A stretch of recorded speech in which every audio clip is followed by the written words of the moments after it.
ভোটের প্রার্থী ঘোষণা হতেই চোপড়া বিধানসভায় চাপা কোন্দল। উত্তর দিনাজপুর জেলার চোপড়া বিধানসভা কেন্দ্রের রাজনীতিতে তৈরি হয়েছে নতুন সমীকরণ।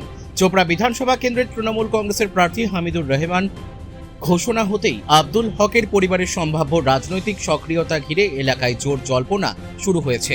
এই পরিস্থিতিতে সুজালি, গোবিন্দপুর, লক্ষ্মীপুর ও চুটিয়াখর গ্রাম পঞ্চায়েতে তৃণমূল কংগ্রেসের ভোট ব্যাংকে প্রভাব পড়তে পারে বলে দাবি করেছেন সুজালি গ্রাম পঞ্চায়েতের তৃণমূল অঞ্চল সভাপতি আব্দুল সাত্তার বলেন, আব্দুল হকের পরিবার যদি সরাসরি নির্বাচনী ময়দানে নামে বা বিধানসভায় প্রার্থী হয়ে প্রচারে দেখা যায়, তাহলে সুজালি, গোবিন্দপুর, লক্ষ্মীপুর এবং চুটিয়াখর এলাকায় তৃণমূলের ভোটে কাটাকাটি হতে পারে।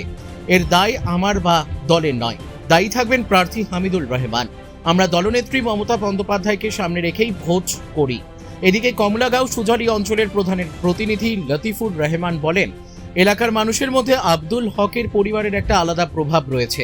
তারা যদি নির্বাচনে সক্রিয়ভাবে অংশ নেয়, তাহলে তার প্রভাব ভোটে পড়াটা স্বাভাবিক।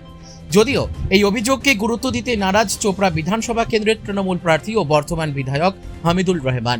তিনি বলেন, সাত্তারের মতো 10 জন লোক আমার বিরুদ্ধে গেলেও আমাকে হারাতে পারবে না। সে সিপিএম ও কংগ্রেস নেতা অশোক রায়ের সঙ্গে বৈঠক করেছে, সেই ফুটেজ আমি জেলা সভাপতিকে জানিয়েছি। আর আব্দুল হক বাড়িতেই বসে আছেন। সুজালির মানুষ আমাকে 4 বার ভোট দিয়ে জিতিয়েছেন, এবারও দেবেন। সুজালি ও গোবিন্দপুর এলাকায় আমরা বহু উন্নয়নমূলক কাজ করেছি, আগামী দিনেও আরও উন্নয়ন হবে। সব মিলিয়ে নির্বাচন যত এগিয়ে আসছে, ততই চোপড়ার রাজনীতিতে জল্পনা ও রাজনৈতিক চাপানুতর বাড়ছে। এখন দেখার বিষয়, এই নতুন সমীকরণ ভোটের ফলাফলে কতটা প্রভাব ফেলে। সবে প্রথমে ধন্যবাদ জানাচ্ছি আমাদের মমতা ব্যানার্জি এবং অভিষেক দাকে। আজকে আমাদের যে সুজালির মানুষের দাবি দাবা ছিল যে আমরা ইসলামপুরের জন্য নতুন একটা মুখ দেখতে পারি, যেহেতু আমাদের আগে করিম চৌধুরী সাহেব এমএলএ ছিলেন, উনি বয়স্ক মানুষ হয়ে গেছেন, অত দলে খাটতে পারে না। এর জন্য ওখানে যে সিদ্ধান্ত নিয়েছে আমাদের ডিস্ট্রিক্ট প্রেসিডেন্টকে, যে আমাদের দলনেত্রী মমতা বন্দ্যোপাধ্যায় টিকিট দিয়েছে, এতে আমরা সুজালির মানুষ এবং গোবিন্দপুরের মানুষ অনেক খুশি আছে।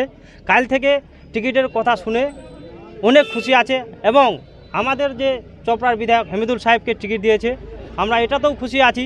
আমাদের সুজালির মানুষের যে দাবি দাবা আছে, যে একটা ফ্যামিলিকে বাদ দিয়ে আমরা সুজালির মানুষ লোকসভায় যেই ভোট দিয়েছিলাম তার থেকে বেশি ভোট দিব।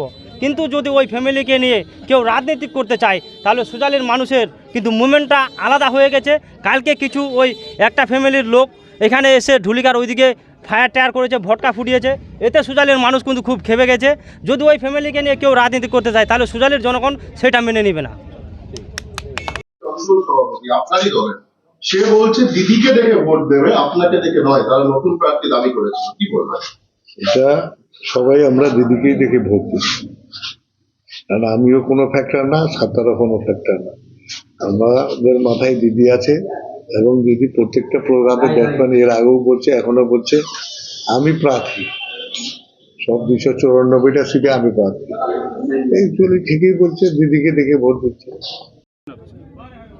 এখন আজকে আমরা প্রেস মিট করেছি যে আমার ইসলামপুর ব্লক এবং বিধানসভা আমাদের কানাইয়ালাল আগরওয়াল উনি টিকিট পেয়েছে। আমাদের দীর্ঘদিনের একটা লড়াই ছিল, তো আমরা অনেক খুশি।